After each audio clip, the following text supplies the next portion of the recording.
நண்பர்கள் அனைவருக்கும் வணக்கம். பொதுவா காய்கறிகள் உடலுக்கு ரொம்ப நல்ல ஆரோக்கியத்தை தருது. ஒவ்வொரு காய்கறியிலும் ஒவ்வொரு சத்துக்கள் இருக்கும். அதே மாதிரி ஒவ்வொருத்தங்களுக்கும் ஒவ்வொரு மாதிரியான காய்கறிகள் ரொம்பவுமே பிடிக்கும். அப்படி பலரும் சாப்பிடக்கூடிய ஒரு காய்கறி அப்படின்னா இந்த பீட்ரூட். நல்ல அடர்ந்த சிவப்பு நிறத்துல இருக்க பீட்ரூட் சிலர் பச்சையாவும் சாப்பிடுவாங்க, சிலர் வேக வச்சும் சாப்பிடுவாங்க, இன்னும் சிலர் ஜூஸ் மாதிரி மட்டும் தான் குடிச்சிட்டு இருக்காங்க. இயற்கையாவே பீட்ரூட்ல ஒரு வகையான இனிப்பு சுவை இருக்கு. ரொம்ப நல்ல ஸ்வீட்டாவே இருக்கும். இனிப்பான அடர் சிவப்பு நிறத்துல இருக்க பீட்ரூட் பசலை கீரை குடும்பத்தை சேர்ந்தது. பீட்ரூட் சாப்பிட்றதுனால கிடைக்கிற நன்மைகள். பீட்ரூட்டை நம்ம முகத்துக்கு என்ன மாதிரி பயன்படுத்தினா முகம் நல்லா பொலிவா இருக்கிறதுக்கு உதவுது அப்படின்றத பத்தி தெரிஞ்சுக்கலாம் வாங்க. Welcome to my channel ladies compartment. இது வரைக்கும் நம்ம சேனலை சப்ஸ்கிரைப் பண்ணாதவங்க பக்கத்துல இருக்க சப்ஸ்கிரைப் பட்டனை கிளிக் பண்ணிடுங்க, பெல் சிம்பலும் பிரஸ் பண்ணிடுங்க. அதனால நான் போடுற எல்லா வீடியோஸும் உங்களுக்கு உடனே சேரும். பீட்ரூட்ல இருக்க எண்ணற்ற நன்மைகளை பார்க்கலாம். மாறி வர உணவு வகைகள் நல்லது செய்தோ இல்லையோ நமக்கு பலவிதமான நோய்களை உடலுக்கு சேர்க்குதுன்னே சொல்லலாம். அந்த வகையில நம்ம உடலுக்கு அடிக்கடி எல்லாருக்குமே ஒரு நார்மலா ஒரு விஷயம் ஏற்படுது அப்படின்னா வயிற்றுல புண் ஏற்படுது. அதனால அல்சர் ஃபார்ம் ஆகுது. இதுக்கு அருமையான மருந்து இந்த பீட்ரூட் ஜூஸ் தான். வாரத்துல 3 நாள் தொடர்ந்து பீட்ரூட் ஜூஸ் கூட தேன் கலந்து சாப்பிட்டுட்டு வரதுனால அல்சர் விரைவாவே குணமாயிடும். பீட்ரூட் ஜூஸ் இல்லைன்னா பீட்ரூட் பொரியல் அப்படின்னு வாரத்துல 2 முறையாவது நீங்க செஞ்சு சாப்பிட்டுட்டு வரதுனால நம்ம உடம்புல இருக்க சிறுநீரகம் மற்றும் பித்தப்பையில தங்கி இருக்க அழுக்குகள் எல்லாமே வெளியேறி சுத்தமாகும்.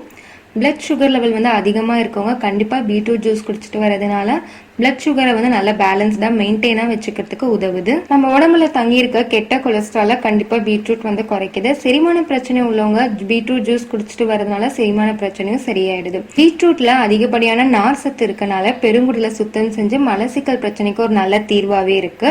நாள்பட்ட மலசிக்கல் தான் மூல நோய்க்கும் ஏற்படுறதுக்கு காரணமா இருக்கு. இதுக்கு பீட்ரூட்டை கஷாயம் வச்சு குடிச்சிட்டு வரதுனால மூல நோயும் குணமாகுது. நம்ம உடம்புல ரத்த ஓட்டத்தை அதிகரிக்கிறதுல பீட்ரூட் ஜூஸ் முக்கிய பங்களிக்குதுன்னே சொல்லலாம். அயன் மற்றும் விட்டமின் B12 சத்து அதிகமா இருக்கு இந்த பீட்ரூட்ல. இதனால நம்ம ரத்தத்துல இருக்க சிவப்பு அணுக்களின் எண்ணிக்கையை அதிகரிக்க உதவுது. பீட்ரூட்டை எலுமிச்சை சாறுல நல்லா நினைச்சிட்டு பச்சையாவும் சாப்பிட்டுட்டு வரலாம். இதனாலும் நம்மளுடைய ரெட் பிளட் செல்ஸ் இன்க்ரீஸ் ஆகுது. கல்லீரல் நோய்க்கு சிறந்த டானிக் பீட்ரூட் தான். பித்தம் அதிகமாகி அடிக்கடி சிலருக்கு பித்த வாந்தி எடுப்பாங்க. அதுக்கும் சிறந்த டானிக்கா பீட்ரூட்டை பயன்படுத்துங்க. சிறுநீர் வெளியேறும் போது ஒரு சிலருக்கு எரிச்சல் இருக்கும். அது சரி செய்யறதுக்காகவும் பீட்ரூட் ஜூஸை அதிகப்படியா எடுத்துக்கோங்க. பீட்ரூட் நல்லா டார்க்கா சிவப்பான நிறத்துல இருக்கு. இந்த தன்மை புற்றுநோய் ஏற்படாம இருக்கிறதுக்கு உதவி புரியுது. பீட்ரூட் சாப்பிட்றதுனால ரத்த ஓட்டமும் அதிகமாகுது. இதனால முதுமையில சிலருக்கு மறதி ஏற்படும் இல்லையா, அந்த நோயில விடுபடலாம்னு சொல்லலாம். சின்ன குழந்தைங்க கூட அல்சைமர் அப்படின்ற நோய், அதாவது மறதி அப்படின்ற நோயில ரொம்பவுமே இருக்காங்க. சோ அதை தடுக்கிறதுக்காகவும் மூளையில ரத்த ஓட்டத்தை அதிகரிக்கிறதுக்காகவும் இந்த பீட்ரூட் ஜூஸ் அடிக்கடி குடிச்சிட்டு வாங்க. பீட்ரூட்டை ஜூஸா குடிச்சிட்டு வரதுனால முகம் நல்ல பொலிவாவும் எப்போதுமே புத்துணர்ச்சியாவும் இருக்கிறதுக்கு உதவி புரியுது. ஜூஸ் 1 டேபிள் ஸ்பூன் அளவு எடுத்துக்கோங்க. லெமன் ஜூஸ் 1 டேபிள் ஸ்பூன் அளவு எடுத்துக்கோங்க. இது ரெண்டையும் நல்லா மிக்ஸ் பண்ணிட்டு உங்க முகத்துல 15 நிமிஷத்துக்கு அப்ளை பண்ணுங்க. அதுக்கப்புறமா முகத்தை நீங்க நல்ல குளிர்ந்த நீரால வாஷ் பண்ணிட்டு வந்தீங்க அப்படின்னா உடைய முகம் நல்ல வெண்மையாயிடும். முகத்துல இருக்க அழுக்குகள் எல்லாமே ரிமூவ் ஆயிடும். முகம் நல்ல பளிச்சுன்னு இருக்கும். அது மட்டும் இல்ல, நம்மளோட சருமத்துல ஏதாவது அரிப்பு ஏற்பட்டிருந்தா கூட உடனே பீட்ரூட் சாறை அப்படியே அப்ளை பண்ணுங்க. சமைக்கும் போது ஏதாவது தீயினால ஏதாவது புண்ணு ஏற்பட்டுருச்சு அப்படின்னா உடனே இந்த பீட்ரூட் ஜூஸை அப்ளை பண்ணுங்க. பீட்ரூட் ஜூஸ் உடனே நீங்க அப்ளை பண்ணிட்டீங்க அப்படின்னா கொப்பளம் ஆகாம சீக்கிரமா குணமாகறதுக்கு இந்த பீட்ரூட்டை பயன்படுத்தலாம். பீட்ரூட் ஜூஸ் இல்லைன்னா பீட்ரூட் பொரியல் தான் செஞ்சிருப்பாங்க. பீட்ரூட் ஹல்வா எப்படி பண்ணலாம்னு பாக்கலாம் வாங்க. 3 பீட்ரூட் நான் எடுத்து நல்லா துருவி வச்சுட்டேன். பாதாமும் முந்திரியும் கொஞ்சம் ஆட் பண்ணிக்கலாம். அதை நல்லா வதக்கி நெய்யிலே வதக்கி எடுத்து வச்சுக்கோங்க. தனியா 1/4 லிட்டர் அளவு பால் எடுத்துக்கோங்க. துருவி வச்சிருக்க பீட்ரூட்டை நம்ம குக்கர்ல போட்டு ஒரு 2 விசில் வரலும் நல்லா எடுத்துடுங்க.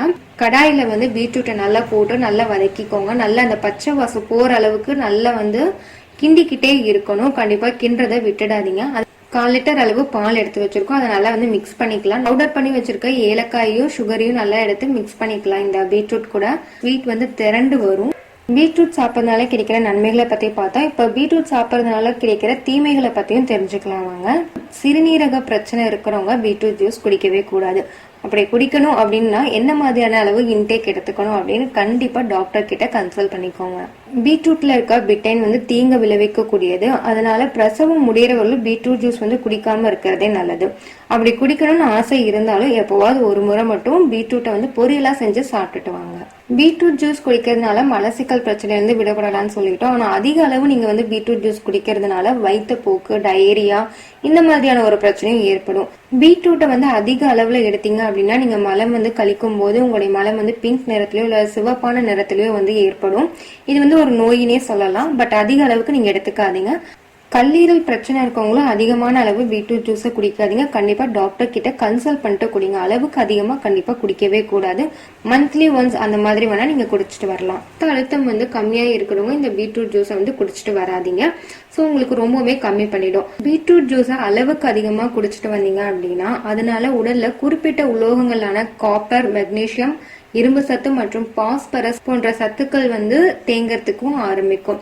அதாவது உலோக தேக்கம் அப்படின்னு சொல்லுவாங்க. அளவுக்கு அதிகமான அமிர்தமும் நஞ்சுதான். அது மாதிரி அளவுக்கு அதிகமா வந்து எதையுமே எடுத்துக்காதீங்க. அளவா சாப்பிட்டு சிறப்பா இருக்கலாம். இந்த தகவல் கண்டிப்பா உங்களுக்கு உபயோகமா இருக்கும்னு நினைக்கிறேன். இது போல மேலும் தகவல் உங்களுக்கு தெரிஞ்சுக்கணும்னு நினைக்கிறீங்க லேடிஸ் கம்பார்ட்மெண்ட் சேனலை சப்ஸ்கிரைப் பண்ணிடுங்க. நன்றி, வணக்கம்.